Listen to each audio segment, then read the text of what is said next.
National Weather Service in Pittsburgh has issued a severe thunderstorm warning for southeastern Mercer County in northwestern Pennsylvania, Venango County in northwestern Pennsylvania, Lawrence County in western Pennsylvania, northwestern Armstrong County in west central Pennsylvania, western Forest County in northwestern Pennsylvania, until 5:30 p.m. At 4:34 p.m., severe thunderstorms are located along 7.8 miles north of Cedar Creek to near New Wilmington, winds of 24 miles per hour.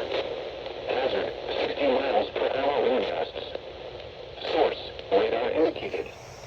Impact, expects damage to trees and power lines, resulting in some power outages.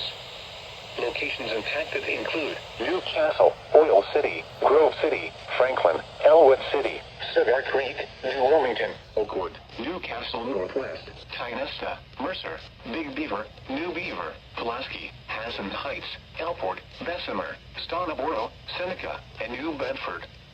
This includes the following highways: Pennsylvania Turnpike between mile markers 1 and 8. Interstate 79 in Pennsylvania between mile markers 106 and 132. Interstate 80 in Pennsylvania between mile markers 6 and 44. Interstate 376 in Pennsylvania between mile markers 2 and 24. For your protection, move to an interior room on the lowest floor of a building. Please report severe weather by calling 412-262-1988, posting to the National Weather Service Pittsburgh Facebook page, or using X at NWS Pittsburgh.